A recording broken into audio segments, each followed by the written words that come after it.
Greetings, Raise community. Brent coming in live with today's guest, Jeremy Galvin, who serves as the Vice President and Chief Development Officer at Iowa State University. Welcome, Jeremy. Hello, thanks, Brent, and I'm excited to be here with you today.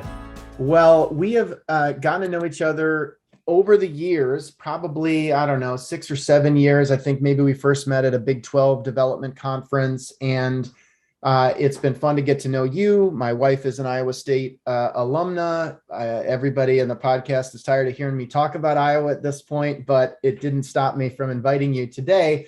And while we've had the opportunity to connect periodically at conferences, I really don't know a lot about your story before your leadership role at Iowa State, which has been one of the really fun parts of this podcast. And my go-to question has been, take me back to junior year of high school. Who is that Jeremy? Where was he? And what led him to Iowa State University? Okay.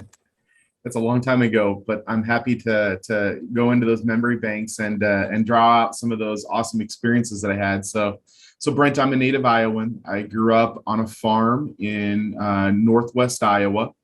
And my parents are still living on that farm today and farming the land that my family has had for decades. And so I came to Iowa State after a wonderful small town Iowa experience where you had the chance, I think similar to you and you're growing up, in a small town, you did everything.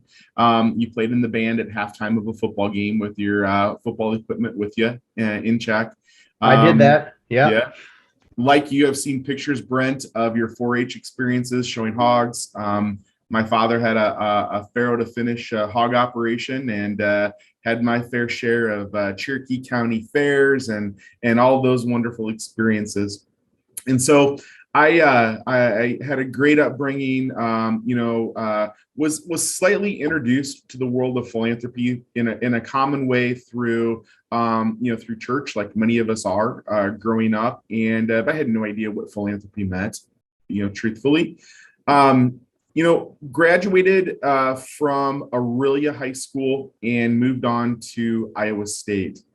And had a fantastic undergraduate experience here, joined a fraternity, became a leader there, involved in all kinds of campus activities, had a great academic experience. Yes. Can I ask, Jeremy, just size of graduating class from high school? And when you think about that group, what were the paths? I mean, in my case, it was maybe a third went to college, a third worked the farm. We had about a third that ended up being involved in the military in some capacity. But was it sort of always known to you that college would be part of the equation? Was that aspirational? And just tell us more about kind of that context. Yeah. So out of our graduating class of 27, of which my wife and I were 2 of the 27. Out of that 27, about half of our class went on to higher education opportunities. And the odd thing out of about those 12 to 14 classmates who went on to college, I think it was 10 of them came to Iowa State. Iowa State's a pipeline for small farming communities. It was then, still is today. And so we had a lot of classmates that came here to ISU, which was an awesome experience and a lot of fun, and helped kind of ease that transition into this big place, this big university that we were all coming to at the time. So for folks who don't know as much about Iowa State or the land grant or the context, like, why is that? Like, why is Iowa State such an on-ramp for students? I mean, that is just an incredible statistic. And I know that it's not uncommon that for some reason, while, higher education might be a new experience for a lot of, kids in those rural communities, Iowa State feels welcoming, it feels comfortable, it feels accessible. And, that is part of what changes lives. But I'm just curious to kind of get your perspective, both as that junior in high school, but then also now obviously doing the work that you do. Yeah. So I think that the one thing that's unique about, Iowa State University, but also its land grant schools in general, is that affordability and accessibility to all. Really, it's our mission here at Iowa State to welcome students of various backgrounds, of various communities, of different experiences, students who have achieved academically and students who are going to be challenged when they come here academically because of the communities that they come from, and welcoming them and bringing them here to our community at Iowa State and putting all of that together here at ISU and mixing those students up and learning from one another and sharing, engaging in those experiences. And it gets them ready for the real world, for life. And because that's what we're all experiencing now, post college. And I was one of them. I was a first generation student coming out of high school. My parents definitely encouraged me to go, but they didn't know what I was getting into and what those experiences would be like. And so what I find quite interesting is the high percentage of students yet to this day that are coming to our colleges and universities as first gen. And that's definitely something that we are aware of here at the foundation. And some work that we do on behalf of the university to attract those first gen students. So that's kind of the experience that I had. I love it. And so you are studying elementary education, uh, presumably wanting to be a teacher at that point in your life. And then along the way, by way of your Greek experience, kind of pivoted into this world of philanthropy. Yes, that's exactly right, Ryan. So my senior year, I student taught, like all education majors do. But before I student taught, I had already secured a job. And so it was the first semester of my senior year. I had never flown before, never traveled outside of a state that borders Iowa. And I had made some great connections and done some networking, great friends with individuals who work for my fraternity's national headquarters, Pi Kappa Phi fraternity. Their office is located in Charlotte, North Carolina. They flew me out there. They offered me a job on the spot. I took it and then called back and said, Mom, Dad, this is what I'm going to do. And they had no idea. And I don't still think they know today what I really did during that fraternity employment experience, because it's very unique. I know there's a lot of people who have had that opportunity. And so I did. I graduated from ISU. I pivoted in my career. I went from thinking I was going to be a teacher and a coach to being a nonprofit lifer, and had that first experience with a small nonprofit in Charlotte. Thought I'd be there for 1 year as a traveling leadership consultant. That first year I traveled and visited our chapters all the way from North Dakota down to Louisiana, Alabama, Mississippi, all by car, before MapQuest, before cell phones, and had just an absolutely wonderful experience meeting with our undergraduate leaders, university administrators, and alumni of the fraternity. I love this. I recently had the opportunity to host Rod Kirsch, who is a consultant at GG&A, who went to the University of North Dakota, and he had a very similar kind of initial career path. And it strikes me that it was also similar to yours in that you went from basically like Cherokee County to Ames being your life, experience, to all of a sudden having an opportunity to experience different states, campuses, cultures, accents, you name it, which on one hand could be overwhelming, or on the other is maybe exhilarating. I mean, I just kind of love to kind of get like that, like what that experience was to just sort of immediately become, to go from, like, let's be honest, like a pretty sheltered upbringing to that kind of exposure. It opened my world up to a whole new set of opportunities, and I'm so thankful. And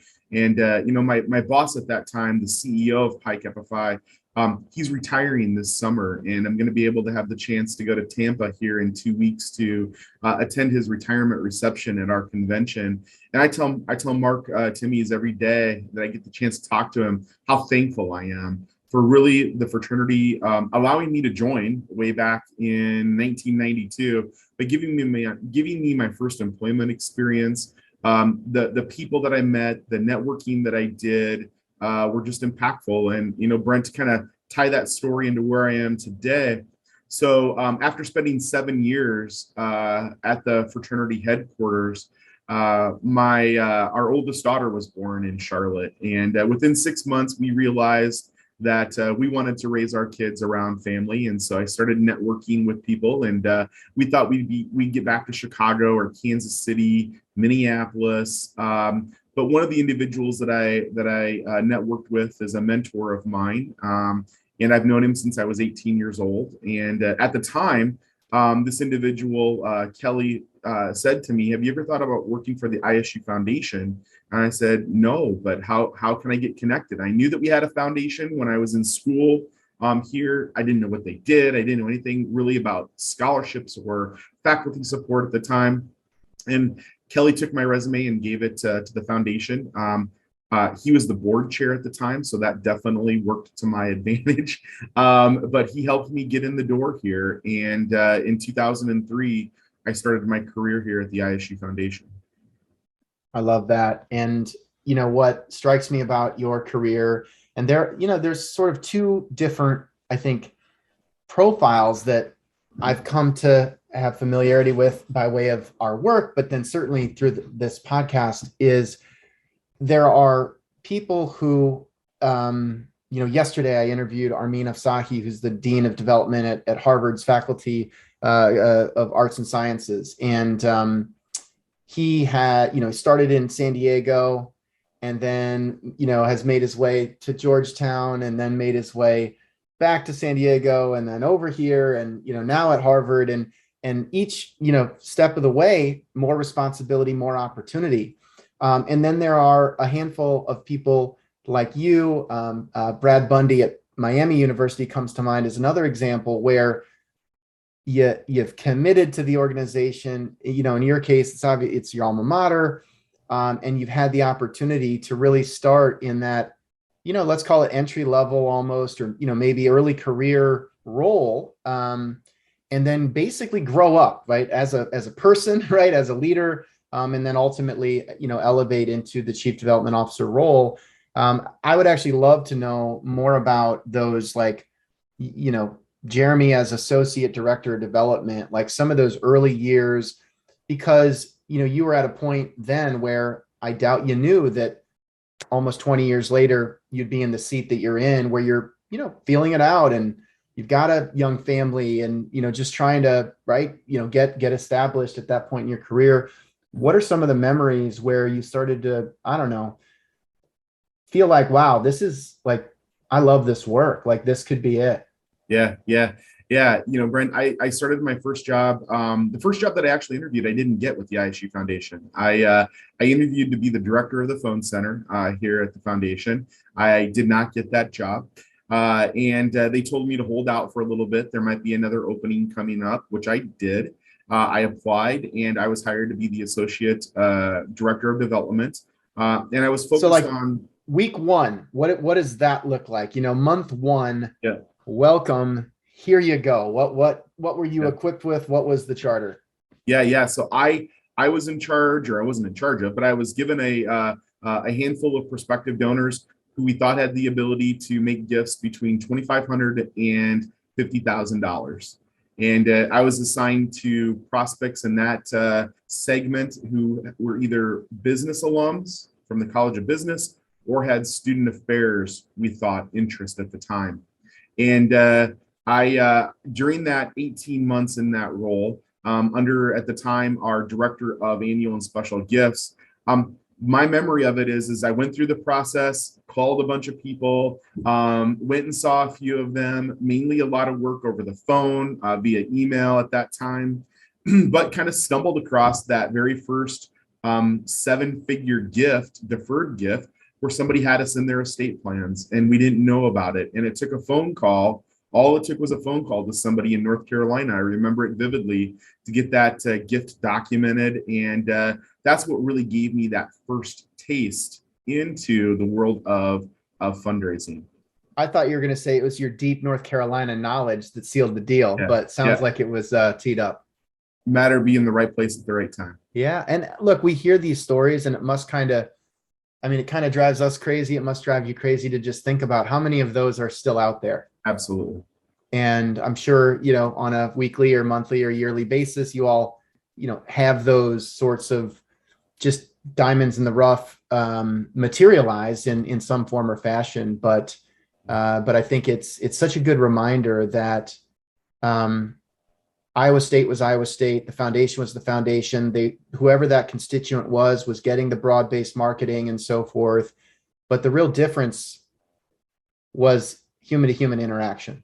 Yeah. In one phone call from a real person to a real person, and for all the work that we do around, you know, automation and whatever you want to call it, just having that human to human connection to this day, like today, there are development officers doing what you did who are uncovering opportunities like that, basically hidden in plain sight.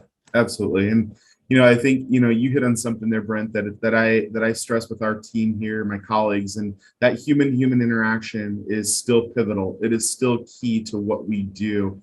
No doubt about it. Our industry needs to move in a direction where we're embracing data and we're embracing digitalization. We here at the foundation, at the Iowa State Foundation, are in the process of implementing a new CRM.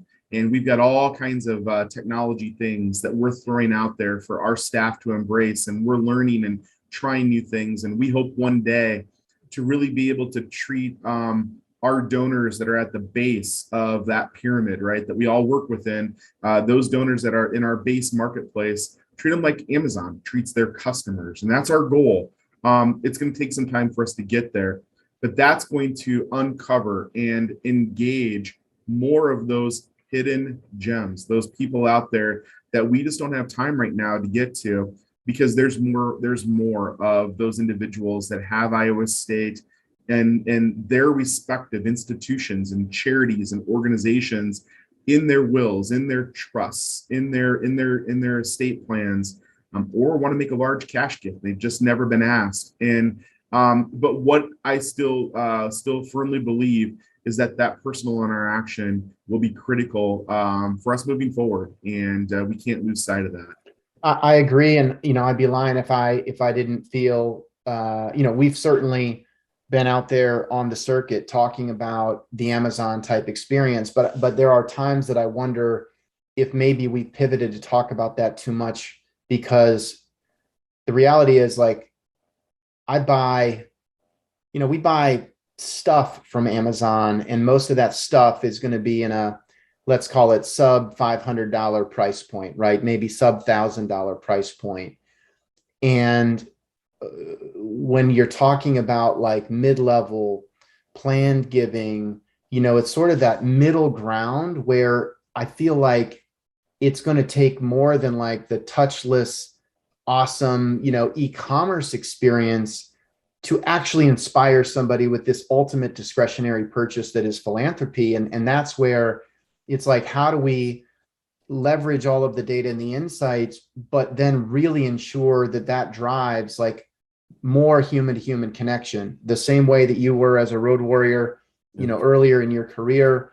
And I also feel really optimistic, coming out of the pandemic. And I'd love to get your thought on this, where there was such a forced adoption of technology where, you and I are communicating in this way totally seamlessly, that even 3 years ago might have been a little bit, what Zoom, or do I have that installed? Or, it's just amazing to think about how far we've come in that short period.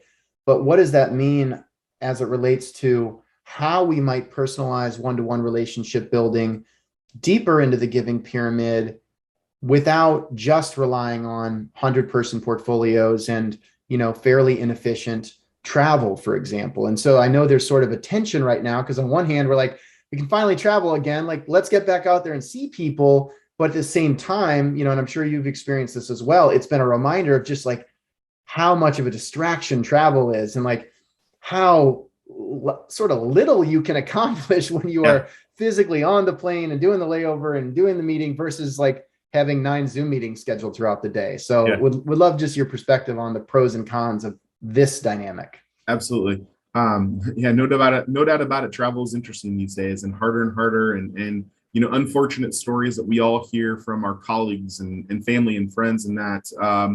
But we're going to have to live through it. We're going to have to get through it, because what we do on an individual basis with our donors is absolutely critical. Brett, my kind of take on on all the data and all of that work that our organizations are doing at the base. It's important. We've got to do it. We have to invest in those areas, in our CRMs, in our engagement opportunities, et cetera, because what it will do for us is it will speed up the rate of which we identify what those donors are really and truly interested in. It will give us real-time data by watching their tendencies, by watching their clicks on what they're most interested in reading or seeing or watching. But just like Amazon is doing when you and I go on there to look at different products, it's probably less about what we're buying and more about what we're clicking on and exploring. And then they're sending us messages leading us to the product that we want.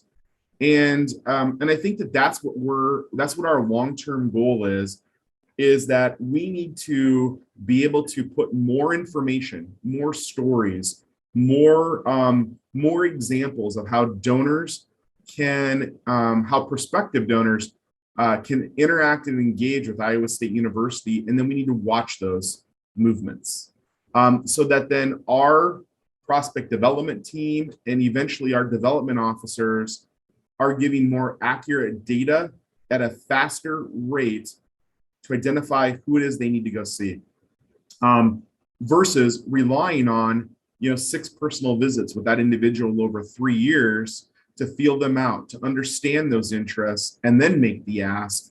Let's see if we can shorten that cultivation cycle through some of the digitalization work that we're doing.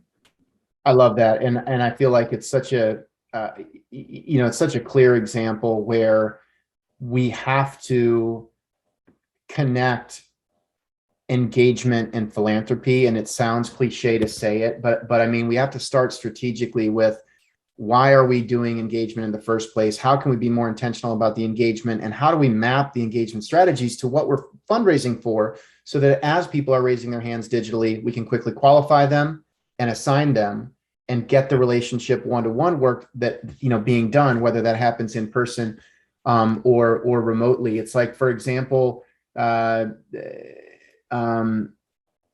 State Ames was just named one of the most livable college towns in America. Hundreds of people have commented, responded, expressed positivity around that. People are pouring their hearts out about that content. That is a signal of interest. Now, does it mean that they're going to donate to, the municipality of Ames? No, but it's a signal that they're paying attention, they care. And then, at the same time, there's so much of that interaction, you can't go chasing every single click, right? Right. And so how do you then go from 1,000 down to 100, down to 10 who should be getting followed up with today or tomorrow in a more real-time fashion? And I think, that is absolutely where we need to go as a sector. And I think it's going to accelerate the authentic one-to-one relationship building, even if behind the scenes, there's a lot of data and automation at play. Brent, I want to mention one other quick thing, and really the challenge then that I feel like we are experiencing, and I don't think our organization is alone in this, is as you build infrastructure to become more digitally oriented, as you look at the data and you try to align it to where it will impact your major gift officers. One of the things that we are really focusing on is getting our entire staff to trust that process, to trust the data, and to understand how that will bring change to their world as a major gift officer, and go about doing their work differently. It's almost like a reskilling of what a major gift officer will be doing in certain ways, because before, when I was in that role, it was left up to me to look at reports and to look at different data points and to try to get to that stage. And it would take me a long time to do that. My skills were going down on the road, being a road warrior, and meeting face-to-face with donors. It wasn't analyzing all this information. And we still have trained our major gift officers in that way. And now we're having to find ourselves creating new training opportunities and mechanisms, building confidence in those processes, and reskilling to a certain extent so that those people who are really good out on the road representing our institution can do more of that. Yeah, I think it's, you probably didn't think about it this way, but as that frontline professional, you're getting a snapshot view and you're basically building an algorithm in your head. And so it's like, how do we go from like the gut feel algorithmic, snapshot of development officers around the country to an actual algorithm that drives behavior, that points people in the right direction, and then allows that frontline person to do what it is they're truly best at. But it does mean taking a bit of a leap of faith to really trusting the data and the process and giving up some of that maybe control or judgment and focusing more on the actual relationship building. Right. That's right. That's exactly right. It's an exciting time, a new world for us. I wanted to ask you, so one of our questions in prep is, what's something that you've worked on that you're proud of? You just did a massive comprehensive campaign. All right. Yeah. And I certainly want to give you an opportunity to sort of share your perspective on that. But you also said in the first year out of a campaign, we just completed our third highest fundraising year in the history of the foundation, which then makes me want to ask you this question, which is, do campaigns even matter if you can achieve a historic number like that, not in a campaign? Yeah, it's a great question. So a lot to unpack there. So yes, first of all, a year ago, so it would have been June 30th of 2021, right in the middle of the pandemic, we wrapped up our 9-year, $1.5 billion campaign, and we raised $1.56 billion. And 9 years was a little bit longer than we thought. And it was originally an 8-year, $1.1 billion campaign, but we hit 1.1 2 years early. And therefore our campaign cabinet decided to increase the goal to 1.5 billion and gave us an extra year to hit it. And little did we know that a pandemic would arrive and whatnot, but we crossed the finish line a little over a year ago and had tremendous success with that campaign. And we're extremely proud of that. As is the case with campaigns, what you want that campaign to do is to really raise the bar each and every year of what it is that you're bringing in for fundraising production. And then our goal is that first year out of the campaign to sustain that level so that we did not see a dip in fundraising production. And we were able to do that the first year out of the campaign. And in fact, as you noted, we hit the third best fundraising year in history. And so we're really excited about what fiscal year 22 that we just wrapped up here about 2.5 weeks ago, what it did, the impact that it made on our university, the tremendous support of our very loyal donors, and it was a phenomenal year. I guess part of my question is, and congratulations on that to you and the entire team. I know a lot of folks are listening. Did donors care if you're in a campaign or not? Because I think part of, right, I guess my understanding of the point of the campaign, it's like one, to sort of rally a community, right? Create a forcing function and time-bound, constraints with clear goals. It can be a way to marshal resources. Do donors care? Like, was it a different conversation in fiscal year 22, not being in a campaign, as it would have been in fiscal 21, for example? Yeah, Brent, I truly believe that there's different segments of our donors that sit anywhere in that continuum of what value does a campaign bring, positive or no impact at all, right? I think that for our close volunteer family, those that engage with us, that know what we're doing, our board, our governors, our key volunteers to the university, when they hear campaign messaging, and they understand from their deans, the directors of various programs on campus, the provost, the president, when there's a message around it, when there's a marketing campaign around the vision of the institution with aligned fundraising priorities, and that's going to those close volunteers who are our top donors in many cases, a campaign can influence them on when they give. But that's a small segment of the people that we work with.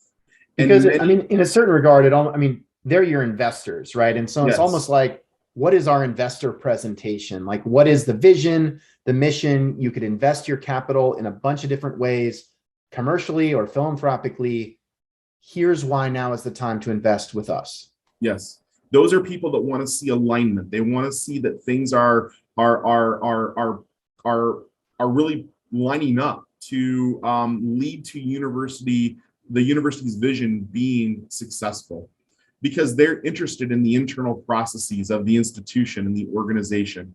But there is a larger segmentation of our donor base who will give to the institution regardless of if you're in a campaign or not, because A, they're passionate about it, B, our needs align with their philanthropic interests, and C, for them, now is the right time.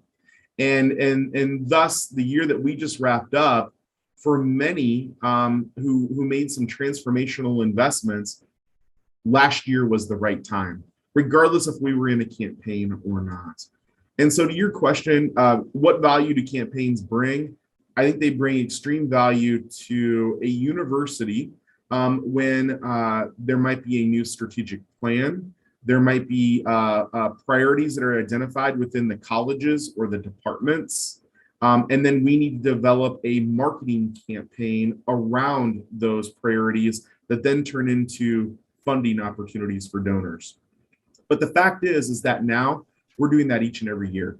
And that's because our strategic plan for our foundation really has that mapped out for the next 10 years. And we've got aggressive fundraising growth goals laid out for the next 10 years, regardless of if we go into a campaign or not. And so we're going to see that fundraising growth because the university needs it. The university has identified what their priorities are, what their needs are going to be.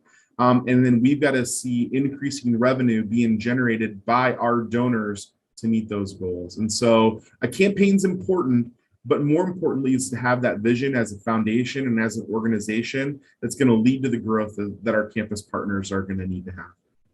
Yeah, we've talked, actually our first podcast guest ever was John Morris, and John talked a lot about the idea of shifting from capital campaigns to capital sprints, where it's hard to predict, 8 years from now, what the world might entail. So who are we to say in 2022 what the campaign through 2030, could look like? And then things like the pandemic reinforce the fact that you can't really know what the future entails. And so how do you kind of maintain agility? How can you stay nimble while still having a big vision that attracts the sort of transformational investment that you need? Well, and Brenda, I think that one of the things that when you go through a campaign planning exercise, I think that we a lot of times, and we're guilty of it here, you get caught up in that big number. How do I get, first it was, how do I get to $1 billion? Now it's, how do I get to $2.5 billion? And that's what attracts the attention publicly, across the nation. It makes the headlines, right? And more or less what we should probably be focused on more is, what are those dollars that are being expended, that are being spent by our campus partners, that's as a result of philanthropic support. And because those are the dollars that are going to work to impact our students, to impact our faculty, to build the buildings, remodel the facilities, buy the equipment. And it's not about raising 1.5 billion, but instead it's about how are those dollars going to work? Yeah, it's sort of like, Iowa State launches $84 million capital sprint, probably doesn't get the big headlines. And in a state context, like, PR does matter, right? So it's sort of like, how do you create that big story that's going to provide additional air cover and support, while acknowledging the billion? I mean, maybe, I don't know, maybe someday we start framing capital campaigns by way of, students impacted. This campaign will this is the campaign for 50,000 scholarships or something like that instead of, the hard dollars. Who Yeah, knows? yeah. Brent, I'll just mention one other thing that, when you talk about big time successes and some of the things that we've accomplished here, and many organizations have done this, but one of the things that I'm proud of, and we talked about this at the Big 12 Development Conference, like everyone, when the pandemic hit, we worked so feverishly and quickly to move, anywhere from 120 to 140 people from their offices to their homes, setting them up with equipment and technology and resources, et cetera. And then as people have kind of come back into the fold, we've implemented a policy and kind of a culture here where we realize that we need to meet people where they are today. And our leadership, our board has given us tremendous support to really implement a model where we have employees that are working full-time remote. We have folks that are in Arkansas, in Ohio, in Arizona, in the Quad Cities, and they're there full-time. And we see them occasionally and periodically come back to campus for various things, or when our staff's on the road, we know we have a hub there. We have a segment of our staff that are hybrid, who are working, some type of a ratio of 50-50, let's say, from their office at their home or their office here at in Ames, Iowa. And then we have some of us who are here in the community who are here, 5 days a week, like we were before. And we're feeling the benefits of this yet.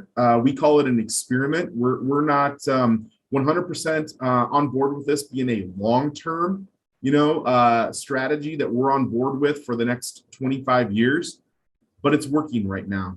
And we're excited about it. It's giving our staff an opportunity to where we're able to meet them where they are and give them some flexibility and a lot of trust to go out there and do their jobs. And what's exciting is that, last fiscal year, we had the results that we did in this type of a work environment. I love it, Jeremy, but you make it sound so easy. Like I'm hearing from so many of your peers, or more likely, I'm hearing from staff who are saying, I'm so frustrated with the hardline approach to return to office that is being taken here. You just made such a compelling case, and you must have, peers in your network where you guys are riffing on this and folks are talking about it. Why has that been doable at Iowa State? And what are you hearing from your peers that is holding other universities back from leaning into what feels like such an obvious trend, not necessarily for the entire campus, but when you look at where the constituency of advancement lives, it is not on campus. So why do we all need to be on campus? What are you hearing from your peers? Well, I think it first started with us, with our development officers. And we all know that if you're a front-facing road warrior, if you're in your office, you're not doing your job, right? And so we've all, and we all know this in our industry, that if you're a successful major gift officer, you're out on the road. And you can do your work from wherever you are. And so for us, we use that as a model to say, well, why is it that our donor relations staff has to be locked into Ames, Iowa? Or why do our human resources colleagues need to be here? And on throughout the organizational structure. And definitely, it was met with some growing pains. We had challenges. We've worked through, some just how do you have those hallway conversations that allow you to get to know your colleagues and whatnot. And we still have struggles with that, right? And but while there have been struggles, the positives far outweigh the challenges that we experience from time to time with that. And so we're pivoting. So, for the first time, we're bringing, and the organization is covering the cost of everyone coming back to campus on August 23rd for a foundation retreat. And it'll be the first time since pre-pandemic that we've had all of our staff members back here for a one-day seminar, a workshop. And there'll be some fun involved. There'll be some get to know you. A lot of colleagues that we've met only via virtual engagements such as this that we'll see first time in person. But we felt like that we needed to do this in order to retain employees through the pandemic and even now, post-pandemic, as well as attract top talent. Right. I think I feel like we're such kindred spirits. Literally, immediately before we got on this podcast, I was speaking with our chief people officer about our first full team retreat. And we've gone through, a combination with ThankView. We just merged with PledgeMine, when we're going through a lot of change as well. And so we're meeting so many people in a fully remote capacity, which honestly has been, I think, way more efficient than if we were like in headquarters up in Boston. And then, there's sort of where does everybody else fit in the organization? So there's definitely been good kind of, I don't know, more of an equal playing field when you're operating in a more remote context. But we're going to bring everybody together in mid-September, which we're all super excited about. Sounds very similar to what you're describing. And I think it's going to be a massive talent advantage. And I am curious to see by 2030, what does this mean? Like, what might the Iowa State Foundation look like in 2030 as you experiment, pilot, test, succeed? You've got over 1,000 constituents in California, for example. Maybe someday you've got coverage, in the market of California, the same way that companies that are based in Ames have professionals embedded in their core markets throughout the country and throughout the world. Who knows where it ends up? That's right. So no doubt about it, Brent, it's important for our colleagues to get back here, to come back to campus, to experience what Iowa State University is about. And we are working to do that on a team basis or an individual basis. They have to feel what it means to be a cyclone, for example. But also then you can let them go and trust and know that they're going to do the work that they should be doing, based on culture and accountability. And that's what we're really stressing with our people leaders right now. I love it. Well, I cannot wait to continue to learn as you really are, I think, at the forefront. And I feel like a lot of other leaders will be looking to your experience to potentially make the case for additional flexibility. And I do think it's ironic. I mean, I've talked to countless leaders who don't have the flexibility that you have right now, who are saying, yeah, for decades we said, get out of the office. And now that people are out of the office, we're saying, get back to the office. And hopefully this all settles out in a good spot. One of our other favorite questions to ask is, inevitably, right, you work on billions of dollars of philanthropy and hundreds of thousands, millions of gifts probably over your career, all in. Which ones stand out? And I thought when I asked you that question, you'd say something like, Brent, I cannot wait to tell you about a first of its kind $93 million gift with a private company providing an equity stake to Iowa State University. But that wasn't your response, although I know it was very memorable. Instead, you wanted to share a perspective on actually a modest gift with an elderly couple who late in life endowed a scholarship. And I'd love to know why you picked that story. Tell me more about it. Yeah. No doubt about it, those transformational gifts that our institutions receive and the opportunity to work on those with a donor, with your campus colleagues to talk about structure, endowment, where the money is going to go. Those are exhilarating, they're fun, they're exciting. And that's what we all hope to be able to spend our time doing. But for me, some of the most memorable experiences have been working with those who are just getting their start in philanthropy. And the one that I spoke to you about, in our communication before this was an elderly couple. And this was their first gift, in their eyes, their first major gift to Iowa State. And when I got the chance to see them, they had gone pretty much unheard. We didn't know them until they were in their 80s.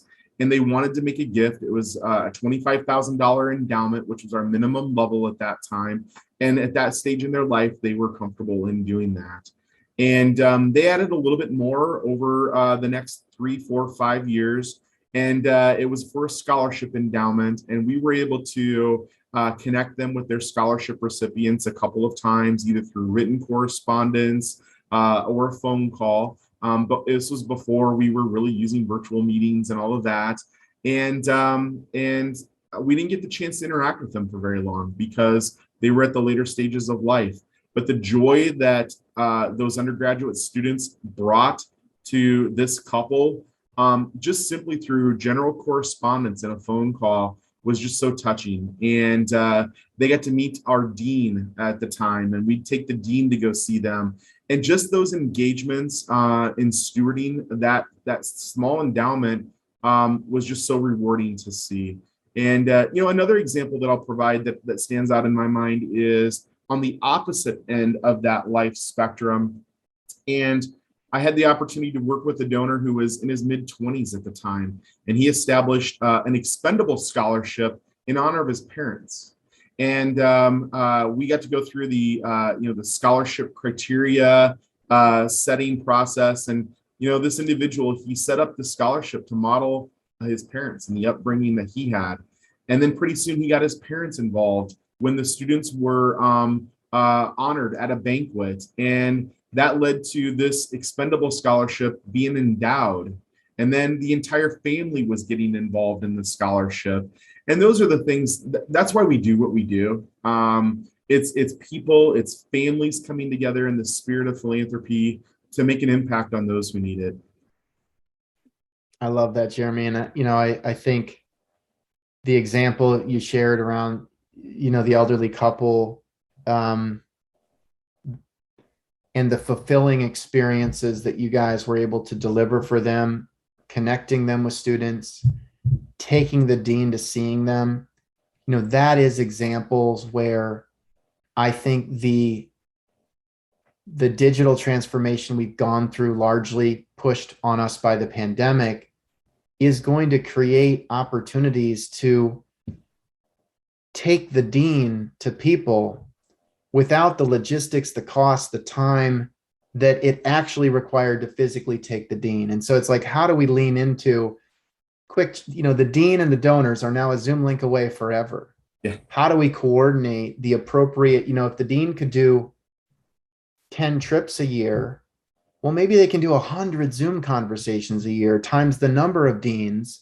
And now all of a sudden you went from this very sliver of the giving pyramid getting that level of attention to maybe 5 or 10xing it at a far lower cost. And I don't know that anybody has that full stewardship kind of assembly line humming just yet, but we are seeing flashes of greatness building on the traditional approaches that are so inspiring as you've described, but modified for this digital context. Yep.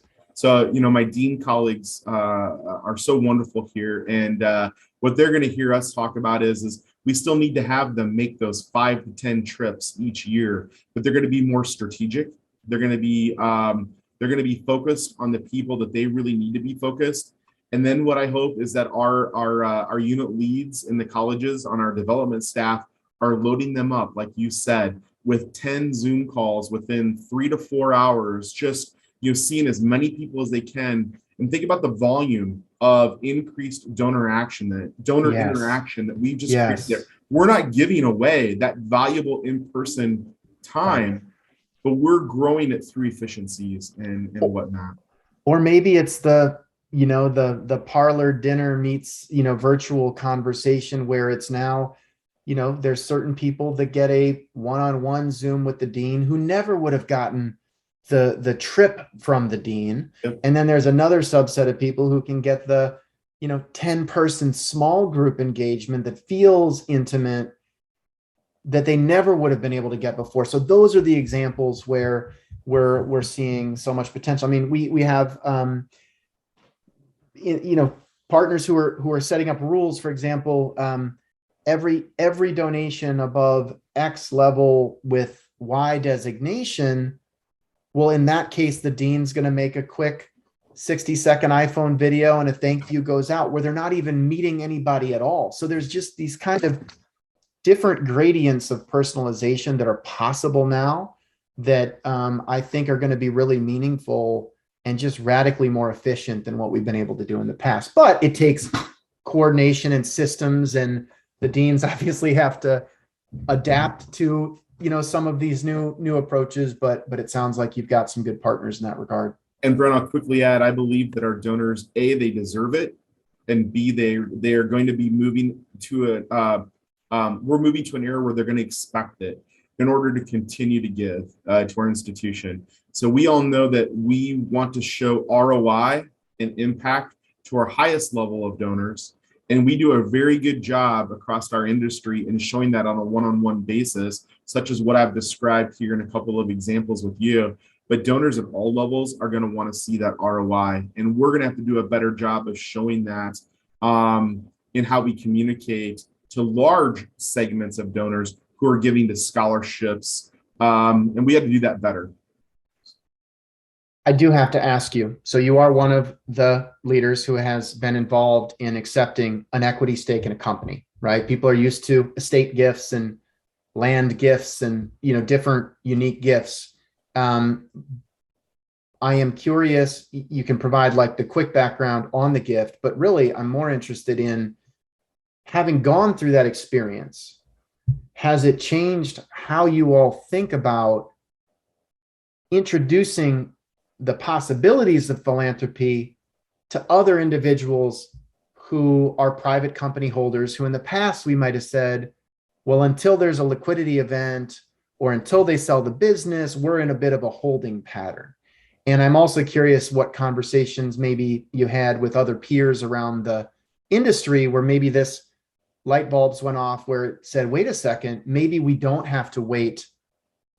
And there are new ways to structure things, recognizing there's complexities with taking on an equity stake in an illiquid private company. Yeah. So we were the ISU Foundation and Iowa State University was in a wonderful situation when an anonymous donor approached us about gifting to us majority ownership of the private company that he owned, and so we accepted that as a gift. And we held on to the majority shares for a period of time until we went to market with this company, and we ended up selling it for much more than what we thought we would. You had mentioned 93 million was the assessed value of our shares of this company, and it ended up being in the neighborhood of 160 million that we received once the sale was complete. Wow. And it was an anonymous gift and an unrestricted endowment for the College of Liberal Arts and Sciences. And so just making a tremendous impact. What has it done for us? How has it changed our world? Well, first of all, it allowed us to enter into the world of transformational gifts of this size. And what that gift has done for our university and our organization, our endowment, has just been phenomenal.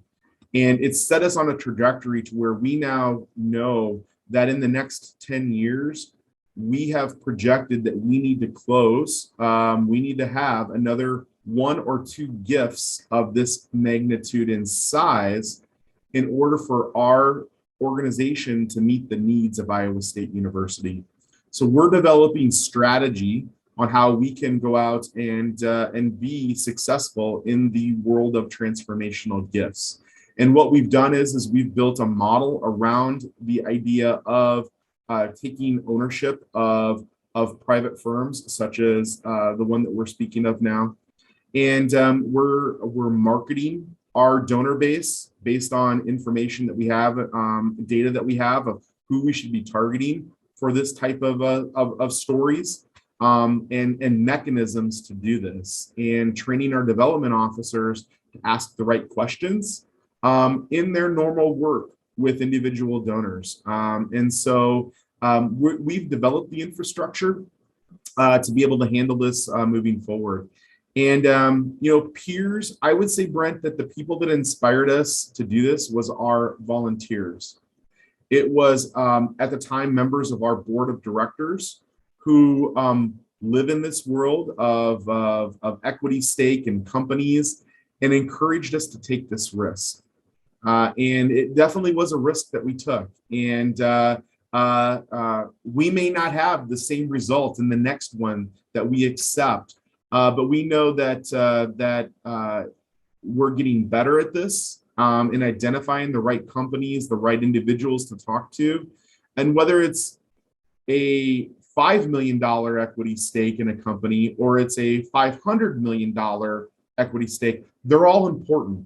And really what we're trying to do is work with donors, work with individuals who own companies at varying levels and helping them understand how we can help them in situations that are similar to this individual who did not, whose first plan of what he was going to do in a succession planning world didn't work out.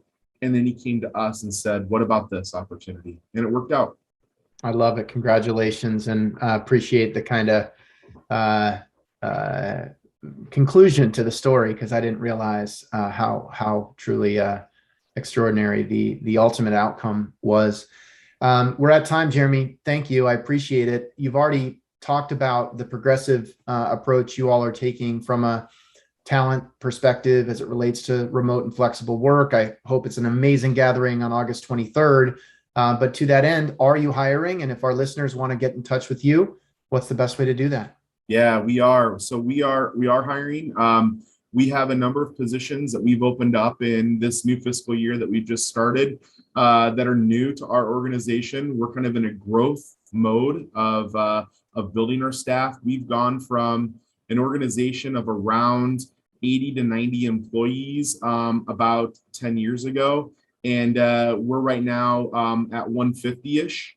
And we look to add about 10 to 15 more positions in the coming year. And these new positions are around areas that we've identified in our strategic plan where are areas that we anticipate growth coming to the foundation and to our campus partners.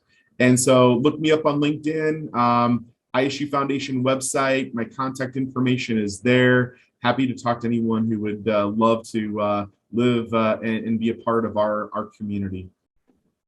Well, Jeremy, thanks for taking us on the journey from Cherokee County to today. I really appreciate it and appreciate the work that you do and look forward to catching up here in the near future. Best wishes. Thanks again for your time. And with that, Brent signing off with today's guest, Jeremy Galvin, Vice President and Chief Development Officer at the Iowa State University Foundation. Take care, everybody. Thanks, Brent.